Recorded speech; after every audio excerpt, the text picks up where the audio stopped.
Dear students, तो आज class 9 science का एक चैप्टर हम लोग पढ़ेंगे, is matter around us pure. यहाँ पर फर्स्ट टर्म है मिक्सचर। तो मिक्सचर का मतलब होता है स्टूडेंट्स, दो ऐसे कंपोनेंट्स जो एक दूसरे से मिक्स तो हो जाएं लेकिन केमिकली रिएक्ट ना करें। तो स्टूडेंट्स, केमिकल रिएक्शन इसलिए वर्ड यूज़ किया गया है क्योंकि जब दो चीज़ केमिकली, दो कंपोनेंट्स केमिकली रिएक्ट करते हैं तो एक नया कंपाउंड बनाते हैं। तो स्टूडेंट्स, यहाँ पे एक नया कोई कंपाउंड तैयार नहीं हो रहा है। हाँ, दोनों मिक्स जरूर हो रहे हैं लेकिन कोई नया कंपाउंड नहीं है। जैसे कि हमने अगर सॉल्ट को और वाटर को मिक्स कर दिया तो दोनों एक दूसरे में मिक्स हुआ तो पानी तो हमें बिल्कुल नमकीन ही लगेगा, सॉल्ट ही लगेगा। लेकिन ना स्टूडेंट्स, वो होमोजीनियस मिक्सचर हो गया लेकिन उसने वहाँ पर कोई एक नया कंपाउंड प्रिपेयर नहीं हुआ। ठीक है स्टूडेंट्स, और ऐसा कोई ज़रूरी नहीं है कि मिक्सचर के कंपोनेंट्स इक्वल प्रपोर्शन में ही होने चाहिए। वो अगर स्टूडेंट्स डिफरेंट प्रपोर्शन में ही है तो भी चलेगा। जैसे कि हमने एक ग्लास ऑफ वाटर ले लिया तो ज़रूरी नहीं कि हम एक ग्लास ऑफ शक्कर लें या फिर 1 ग्लास ऑफ सॉल्ट ही लें। ठीक है स्टूडेंट्स, देखिए डेफिनेशन क्या लिखा हुआ है। When two or more elements or compounds mix together, not necessarily in a definite ratio, and do not interact chemically, then the resulting substance is known as mixture। ठीक है स्टूडेंट्स, मिक्सचर्स दो type के होते हैं। First है homogeneous mixtures और second है heterogeneous mixture. तो स्टूडेंट्स, फर्स्ट देखते हैं होमोजीनियस मिक्सचर। और स्टूडेंट्स, होमोजीनियस मिक्सचर वो मिक्सचर होते हैं जिनमें कंपोनेंट्स ऑफ मिक्सचर एक दूसरे के साथ में यूनिफॉर्मली मिक्स्ड होते हैं। और स्टूडेंट्स, यहाँ पर हम मिक्सचर के कंपोनेंट्स को एक दूसरे से अलग नहीं कर सकते। एग्जांपल के लिए स्टूडेंट्स, रेन वाटर, जब बारिश होती है स्टूडेंट्स तो वो वाटर अपने साथ में बहुत सारे गैसेस जो होते हैं जैसे कि सल्फर डाइऑक्साइड और बहुत सारे माइक्रो पार्टिकल्स जो एटमॉस्फेयर में प्रेजेंट हैं उनको क्या करता है, अपने में डिसॉल्व कर लेता है।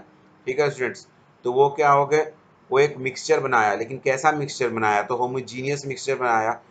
और ऐसा मिक्सचर है वो जिसको कि हम सेपरेट नहीं कर सकते हैं। अब स्टूडेंट्स देखते हैं हेट्रोजीनियस मिक्सचर।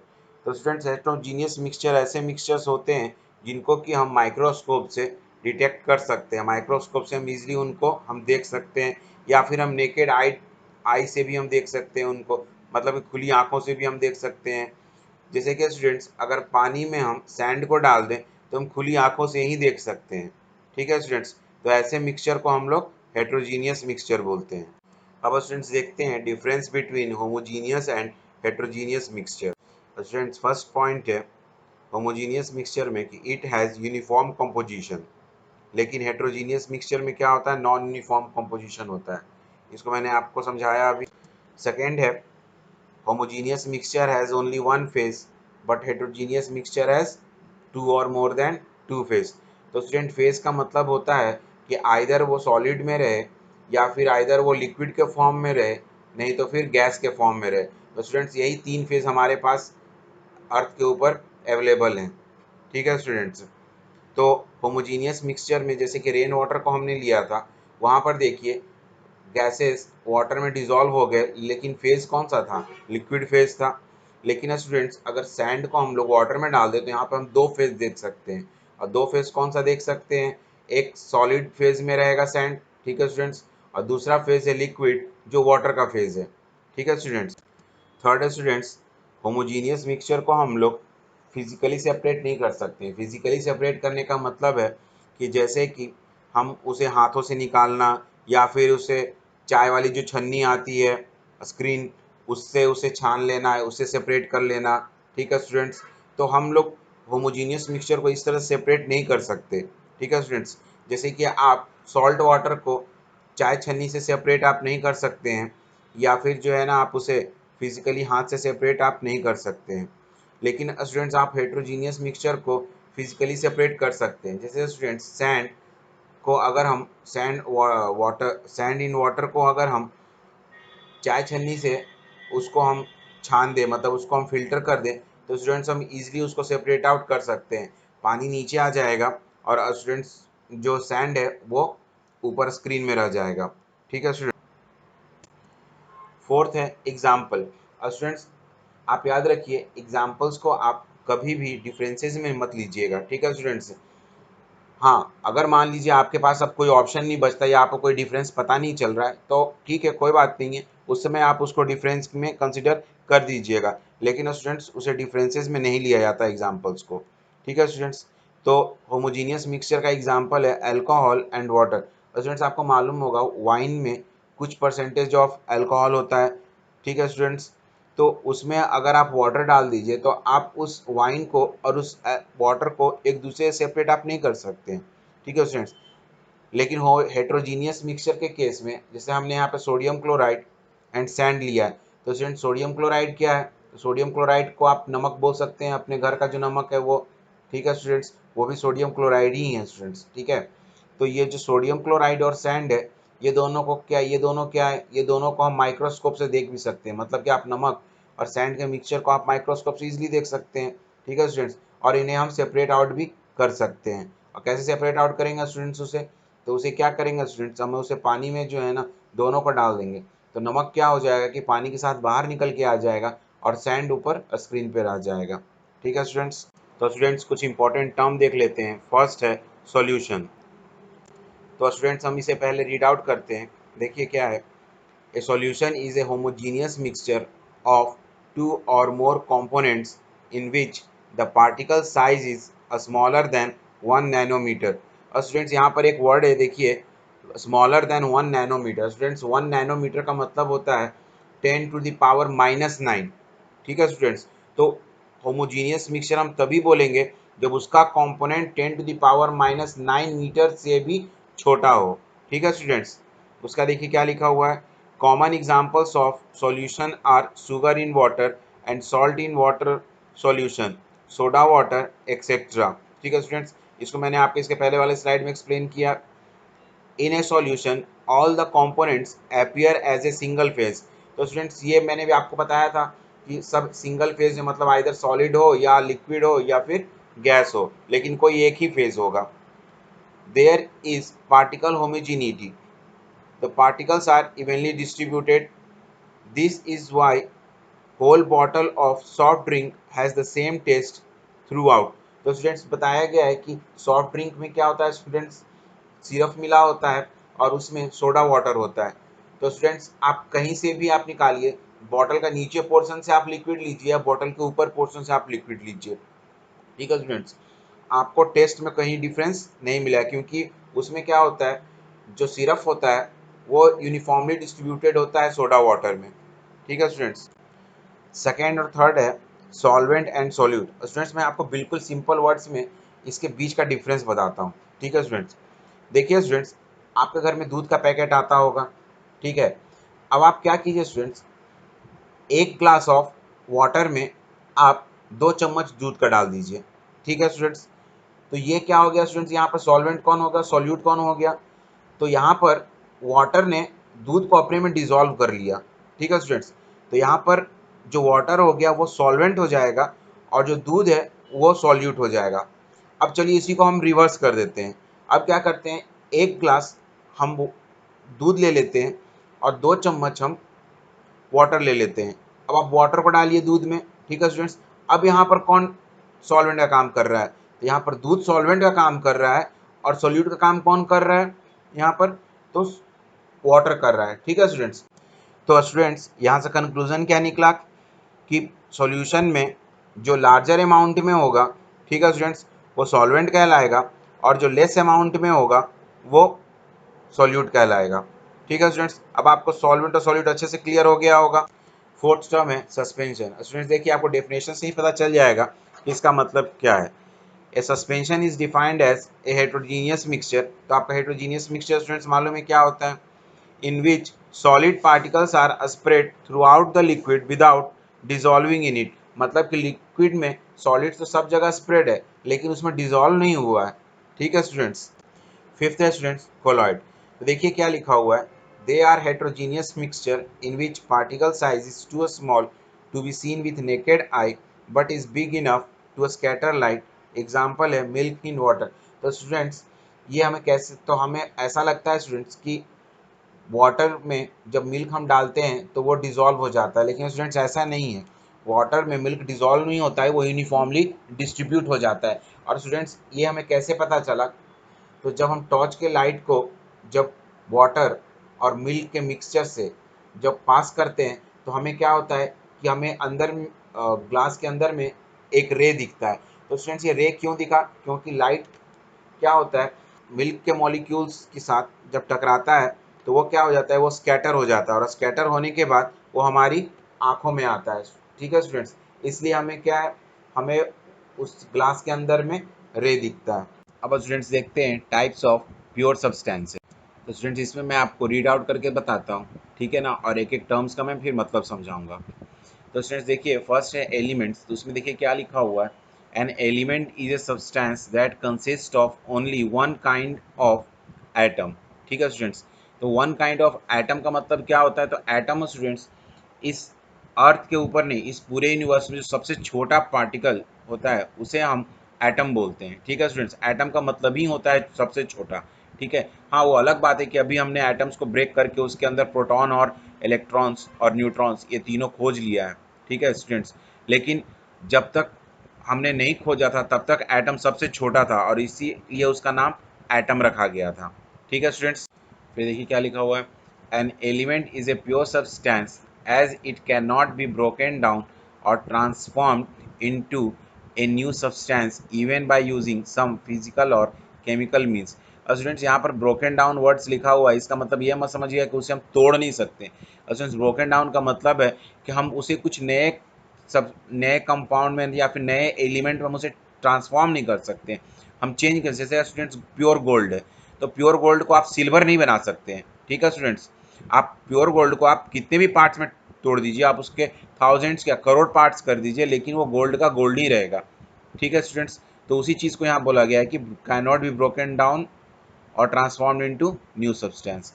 ठीक है स्टूडेंट्स, यहाँ पर एलिमेंट्स को हमने 3 कैटेगरी में सेपरेट किया है, आप पीरियोडिक टेबल में भी देख सकते हैं उसे, जो आपके बुक में और इसके बाद वाले चैप्टर्स में आपको मिलेंगे। ठीक है स्टूडेंट्स, तो फर्स्ट है मेटल, सेकेंड है नॉन मेटल्स, और इन दोनों के जो बीच में जो मेटल और नॉन मेटल दोनों का प्रॉपर्टी दिखाता है उसे स्टूडेंट्स हम मेटलॉइड्स बोलते हैं। ठीक है, सेकेंड है स्टूडेंट्स कंपाउंड।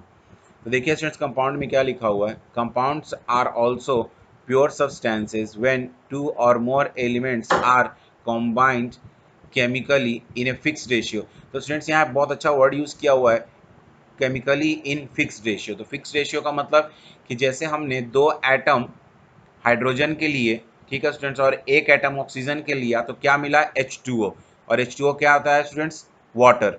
ठीक है स्टूडेंट्स, तो ये भी क्या हुआ, एक प्योर कंपाउंड है।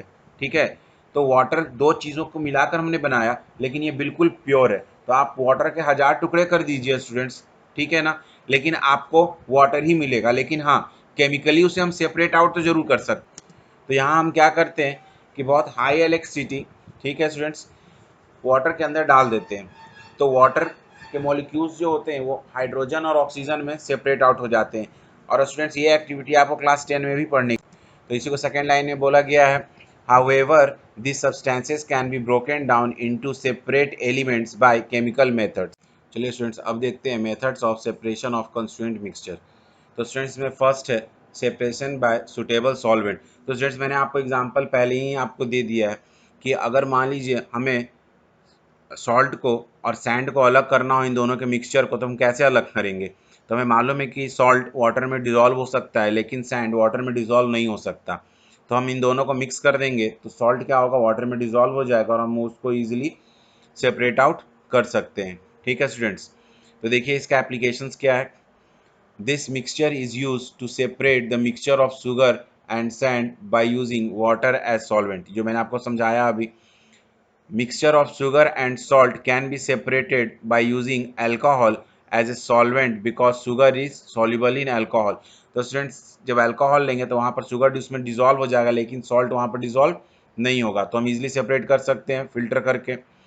फिर स्टूडेंट्स देखिए थर्ड है, mixture of sulphur and sand can be separated by carbon disulphide as a solvent. तो स्टूडेंट्स यहाँ पर सल्फर क्या होता है, डिसल्फाइड में वो डिजोल्व हो जाता है। ठीक है स्टूडेंट्स, तो हम ये इस तरीके से भी सल्फर और सैंड को सेपरेट आउट कर सकते हैं। इसके बाद है स्टूडेंट सब्लिमेशन। तो स्टूडेंट्स पहले समझ लीजिए सब्लिमेशन होता क्या है। तो स्टूडेंट सब्लिमेशन में सॉलिड लिक्विड में कन्वर्ट नहीं होता है, वो डायरेक्टली गैस में कन्वर्ट हो जाता है। तो इस प्रोसेस को, जिसमें solid directly gets converted to gas, उसे हम सब्लिमेशन बोलते हैं। अब स्टूडेंट्स देखिए इसका एप्लीकेशन क्या है कि जब हम एमोनियम क्लोराइड और सॉल्ट को लेते हैं तो ammonium chloride due to sublimation वो डायरेक्ट गैसियस फॉर्म में कन्वर्ट हो जाता है और नीचे क्या रह जाता है, सिर्फ कॉमन सॉल्ट रह जाता है। ठीक है स्टूडेंट्स, तो इस तरीके से भी हम दो मिक्सचर को सेपरेट आउट कर सकते हैं। अब है students separation by magnet. Students ये तो आप अच्छे से समझते हैं इसे कैसे करना, आप घर में भी एक्टिविटी ऐसा करते रहते हैं नॉर्मली। तो इसमें क्या करते हैं, अब एग्जांपल के लिए आप बिट्स ऑफ पेपर ले लीजिए और कुछ पिंस ले लिए। अब स्टूडेंट्स वहाँ पर आप मैग्नेट लेकर जाइएगा तो पिंस क्या होगा, मैग्नेट की तरफ अट्रैक्ट हो जाएगा लेकिन पेपर अट्रैक्ट नहीं होगा, और पिंस क्या होगा, मैग्नेट से चिपक गया। तो इस तरह से हमने पेपर और पिंस को सेपरेट कर दिया। ठीक है स्टूडेंट्स, इसी टाइप का हम लोग एप्लीकेशंस इंडस्ट्री में भी यूज़ करते हैं, जहाँ पर अगर मान लीजिए सल्फर पाउडर के साथ में आयरन का पाउडर आ जाए तो स्टूडेंट्स इस आयरन पाउडर को ही हम आयरन फिलिंग बोलते हैं। तो क्या होगा, अगर वहाँ पर हम मैग्नेट लेकर जाएंगे तो जितने भी आयरन के पाउडर हैं, आयरन फिलिंग्स, वो जाकर मैग्नेट में चिपक जाएंगे और इस तरीके से हम सल्फर पाउडर और आयरन फिलिंग्स को अलग कर सकते हैं। और सेकेंड है, in factory scrap iron is separated from heap of waste material. अब स्टूडेंट्स देखिए क्या होता है कि फैक्ट्रीज में बहुत ज़्यादा कटिंग और वेल्डिंग होता है। ठीक है स्टूडेंट्स, तो कटिंग करके जो मटेरियल्स निकलते हैं उसे क्या करते हैं हम लोग कि एक जगह ट्रक में लोड करके उसे एक जगह डंप कर दिया जाता है। अब वहाँ से उसको सेपरेट आउट करना बहुत ज़रूरी है उस मेटल्स को।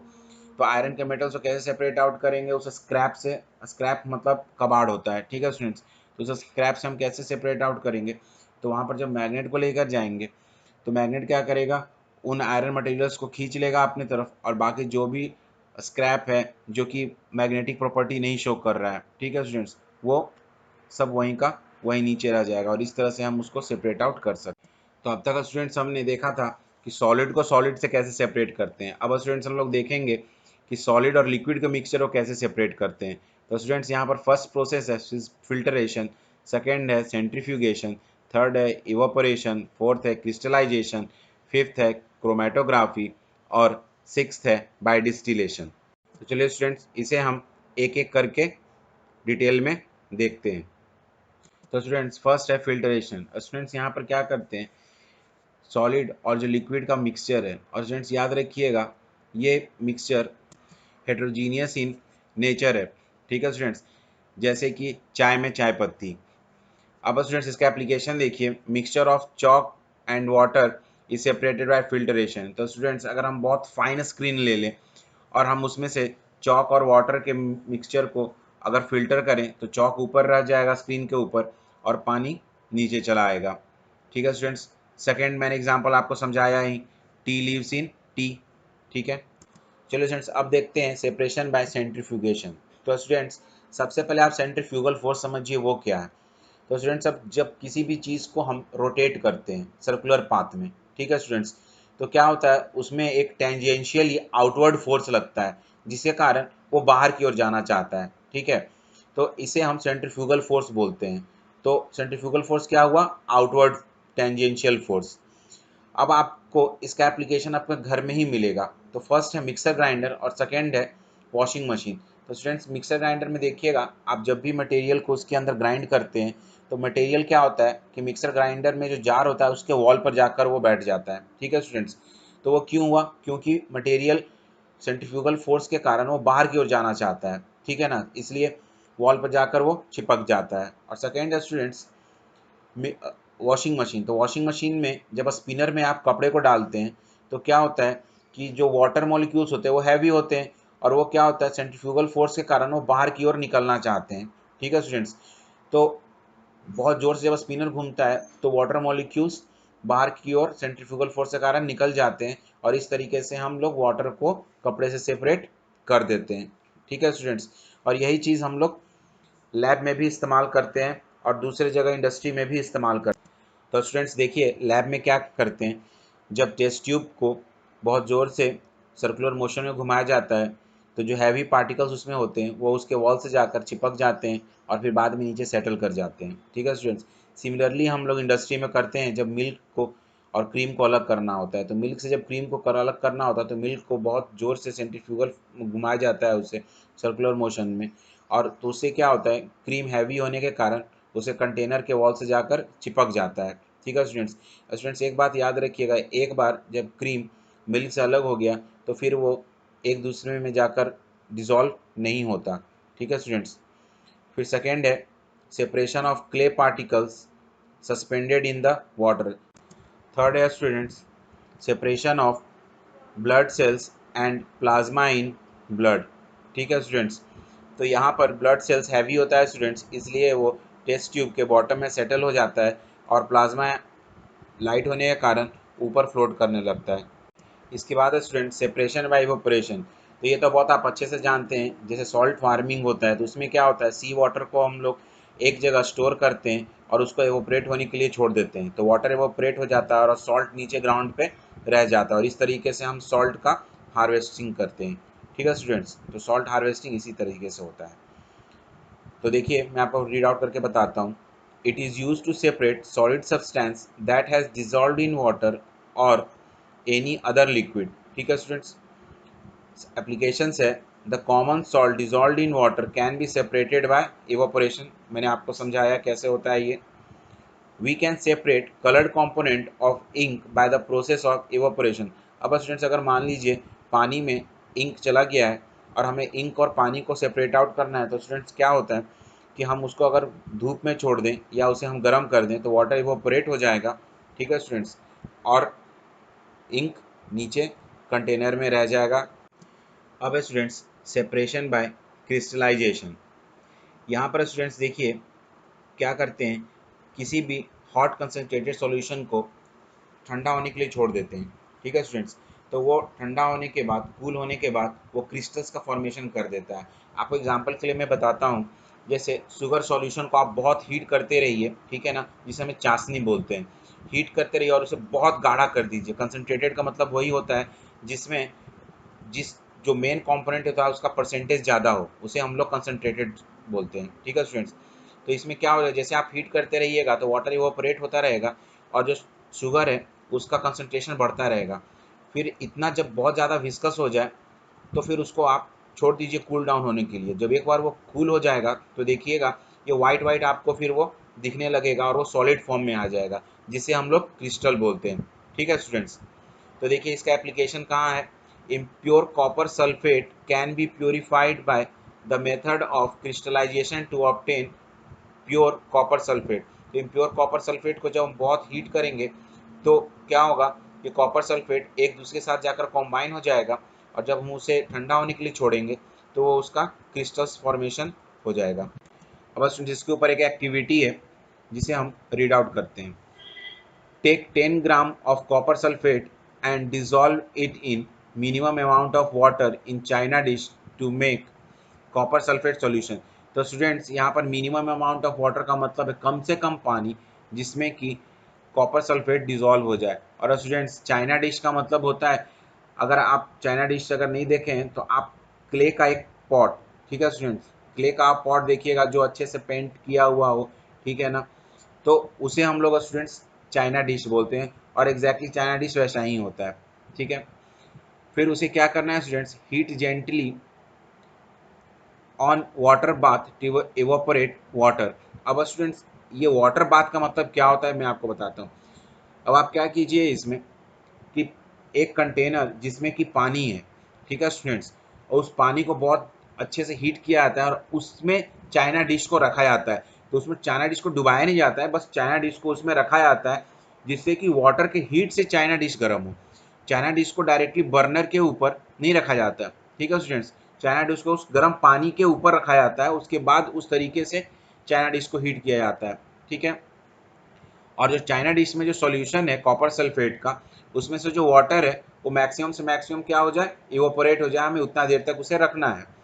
फिर तो क्या होगा उससे, तो उससे कॉपर सल्फेट का जो कंसंट्रेशन है वो बढ़ जाएगा। ठीक है स्टूडेंट्स, फिर उसे हमें कूल डाउन होने के लिए छोड़ देना है।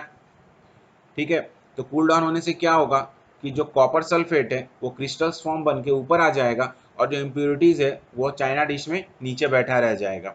ठीक है, फिर देखिए last second point, separate the copper sulfate crystals from the solution by filtration and dry।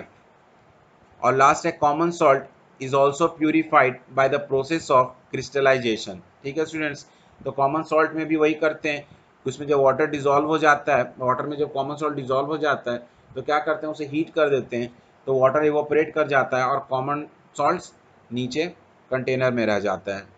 ठीक है, अब स्टूडेंट्स देखते हैं सेपरेशन बाय क्रोमेटोग्राफी। तो स्टूडेंट्स पहले ये समझ लीजिए कि पानी में हर कोई इक्वल अमाउंट में नहीं घुल जाता। जैसे कि अगर हमने 1 स्पून इंक डाला तो वो पानी में बहुत अच्छे से घुल जाएगा, लेकिन हमने अगर 1 स्पून शुगर डाला तो पानी में अच्छे तरीके से नहीं घुलता है। ठीक है स्टूडेंट्स, उसे हमें घुमाना पड़ता है पानी में, तब जाकर वो घुलता है। ठीक है स्टूडेंट्स, इसी चीज़ का हम यूज़ करते हैं क्रोमेटोग्राफी में। तो यहाँ पर क्या होते हैं, डिफरेंट केमिकल्स डिफरेंट, उनके सॉल्विटी डिफरेंट होते हैं। ठीक है स्टूडेंट्स, कोई पानी में ज़्यादा घुल जाता है, कोई कम घुलता है। ठीक है, या फिर कोई भी लिक्विड में। ठीक है स्टूडेंट्स, उनका घुलने का जो कैपेबिलिटी है वो अलग अलग है। ठीक है, तो यहाँ पर हम लोग क्या कर, तो यहाँ पर क्या होता है कि जैसे कि आप मान लीजिए, एक एग्जाम्पल लीजिए, फिल्टर पेपर को एक सॉल्यूशन है जिसमें बहुत सारे केमिकल्स घुले हुए हैं और आप वहाँ पर फिल्टर पेपर रखते हैं उसके ऊपर। ठीक है, तो फिल्टर पेपर धीरे धीरे क्या करेगा, एब्जॉर्ब करने लगेगा लिक्विड को। तो स्टूडेंट्स, जिनका सॉल्युबिलिटी पावर कम होगा वो क्या होगा, नीचे फिल्टर पेपर में सेटल हो जाएंगे, और जिनका सॉल्युबिलिटी ज़्यादा होगा वो पानी के साथ में, या जो लिक्विड हमने लिया है सॉल्वेंट की तरफ, उसके साथ में ऊपर की ओर बढ़ने लगेंगे वो। ठीक है स्टूडेंट्स, और जो सबसे ज़्यादा सॉल्युबिलिटी जिसका ज़्यादा होगा वो उस लिक्विड के साथ में सबसे टॉप में चला जाएगा। ठीक है स्टूडेंट्स, तो अब आप समझ सकते हैं कि जो कम सॉल्युबल है, मतलब जिसकी सॉल्युबिलिटी कम है, ठीक है स्टूडेंट्स, वो नीचे सेटल कर जाएगा, और जिसकी सॉल्युबिलिटी ज़्यादा है वो सबसे टॉप में चला जाएगा। ठीक है स्टूडेंट्स, इस क्रोमेटोग्राफी की एक्टिविटी को आप रीड आउट कीजिए और देखिए, आपको खुद ब खुद समझ में आ जाएगा, क्योंकि मैंने जो अभी समझाया जैसे एग्जैक्टली वही चीज़ इसमें लिखा हुआ है। ठीक है स्टूडेंट्स, और यहाँ पर देखिए मैंने आपको फिगर में दिखाया है कि क्रोमेटोग्राफ पेपर कैसे हम लोग ऑब्टेन करते हैं। स्टूडेंट्स, अब देखते हैं डिस्टिलेशन। स्टूडेंट्स, यहाँ पर भी हीटिंग प्रोसेस का ही यूज़ होता है, जैसे कि सॉल्ट वाटर है स्टूडेंट्स। ठीक है, तो यहाँ पर क्या होता है, सॉल्ट वाटर से हमको प्योर वाटर अब ऑब्टेन करना, हमें यहाँ पर सॉल्ट नहीं ऑब्टेन करना है, प्योर वाटर ऑब्टेन करना है। तो क्या करते हैं कि उसे हीट करते हैं, तो जो वेपर निकल के आता है वो प्योर वाटर का फॉर्म होता है, और फिर उसे हम ऊपर कलेक्ट कर लेते हैं किसी भी चीज़ में। ठीक है स्टूडेंट्स, जैसे कि अगर मान लीजिए ऊपर के उसके ऊपर हमने एक अम्ब्रेला टाइप का कुछ लगा दिया, ठीक है, तो उसमें वेपर जाएगा और चिपक जाएगा, और फिर वो वेपर धीरे धीरे कंडेंस हो जाएगा, मतलब ठंडा होने के बाद वो धीरे धीरे क्या होगा, लिक्विड के फॉर्म में आ जाएगा। और जब हम उसे कलेक्ट कर लेंगे स्टूडेंट्स, तो उसी जो कलेक्टेड लिक्विड है उसी लिक्विड को हम लोग डिस्टिल्ड वाटर बोलते हैं। ठीक है, तो आपको समझ में आ गया होगा अच्छे से अब ये। अब स्टूडेंट्स, प्रोसेस देखते हैं जिससे हम टू लिक्विड्स को सेपरेट कर सकते हैं। तो फर्स्ट है बाय फ्रैक्शनल डिस्टिलेशन और सेकेंड है बाय सेपरेटिंग फनल। ठीक है स्टूडेंट, जिसे हम अभी डिटेल में देखते हैं। तो स्टूडेंट्स, देखते हैं separation by fractional distillation. Students, हर एक लिक्विड का अपना अलग अलग वेपराइजेशन पॉइंट होता है। ठीक है, जैसे कोई लिक्विड 60 डिग्री टेम्परेचर पर वेपर फॉर्म में आता है, लेकिन कोई लिक्विड स्टूडेंट्स 30 डिग्री सेल्सियस पर ही वेपर फॉर्म में आ जाता है। ठीक है स्टूडेंट्स, तो इस तरह सबका अपना अलग अलग वेपराइजेशन पॉइंट होता है। अब हम क्या करते हैं कि मान लीजिए 2-3 लिक्विड जो मिक्स है उसको हीट कर देते हैं।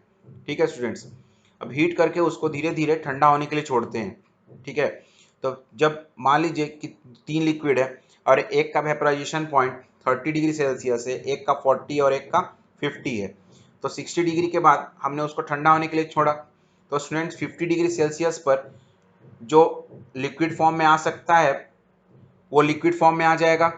ठीक है स्टूडेंट्स, और बाकी वेपर फॉर्म में रहेगा 2 लिक्विड। ठीक है, 40 डिग्री सेल्सियस जैसे ही पहुंचेगा, डिक्रीज होगा टेम्परेचर, तो जो 40 डिग्री सेल्सियस पर लिक्विड फॉर्म में रह सकता है वो लिक्विड फॉर्म में आ जाएगा। ठीक है, और जो बच गया वो वेपर फॉर्म में रह जाएगा। अब उसके बाद जब जैसे ही 30 डिग्री सेल्सियस आएगा, तो जो लिक्विड 30 डिग्री सेल्सियस पर लिक्विड फॉर्म में आ सकता है, रह सकता है, वो 30 डिग्री सेल्सियस पर लिक्विड फॉर्म में आ गया। तो स्टूडेंट्स देखिए हमने क्या किया, 60 पर 50 पर, 40 पर और 30 पर हमने 3 लिक्विड को सेपरेट कर दिया। और स्टूडेंट्स, इसी तरीके से फ्रैक्शनल डिस्टिलेशन होता है। ठीक है, और पेट्रोलियम के केस में भी यही होता है। जो हम लोग पेट्रोलियम ओशियन से निकालते हैं, और स्टूडेंट्स उसे क्या किया था, उसे हीट किया जाता है। ठीक है, और एक वर्टिकल चैम्बर में, और उस वर्टिकल चैम्बर में अलग अलग कलेक्शन पॉइंट होता है। जैसे जैसे ऊपर जाएंगे अलग अलग कलेक्शन पॉइंट होता है, और टेम्परेचर नीचे में ज़्यादा होता है, जैसे जैसे ऊपर जाएंगे टेम्परेचर कम होता जाता है।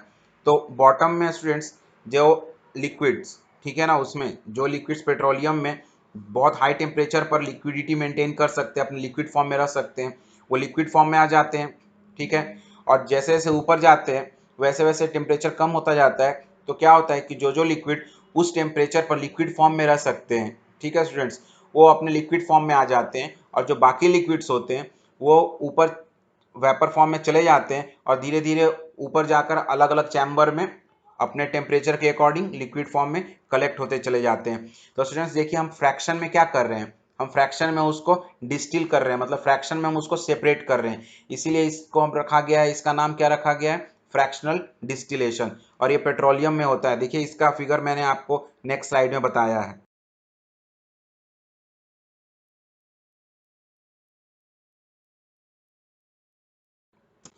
अब स्टूडेंट्स देखते हैं सेपरेशन बाय सेपरेटिंग फनल्स।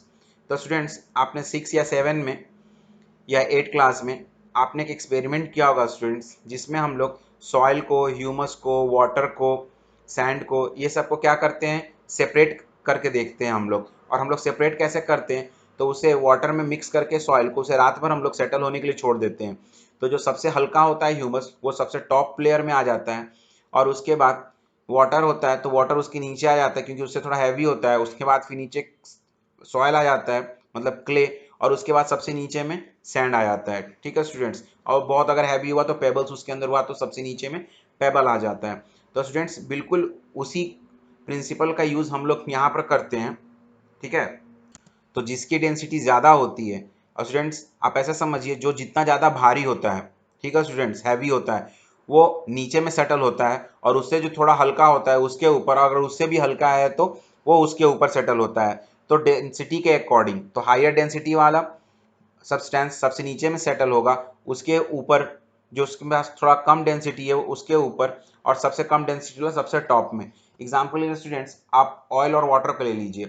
तो ऑयल की डेंसिटी वाटर से कम है, तो वाटर के ऊपर ऑयल क्या होता है, फ्लोट करता है, ठीक है ना।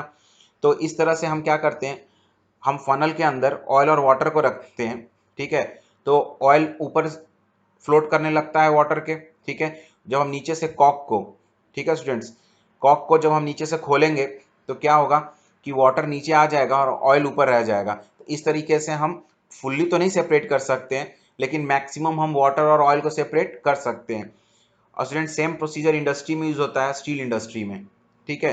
तो स्टील इंडस्ट्री में ब्लास्ट फर्नेस में जहाँ पर पिग आयरन बनता है स्टूडेंट्स, तो वहाँ पर क्या होता है कि जो उसके अंदर इम्प्यूरिटीज होती है आयरन के अंदर, उसे हम स्लैग बोलते हैं, तो वो मॉल्टेन आयरन के ऊपर फ्लोट करने लगता है। तो ऊपर में एक डोर होता है जिससे कि मॉल्टेन आयरन को डिस्चार्ज कर लिया जाता है, मतलब निकाल लिया जाता है, और नीचे में एक डोर होता है जिससे कि पिग आयरन जो प्योर आयरन होता है उसे निकाल लिया जाता है, ठीक है स्टूडेंट्स।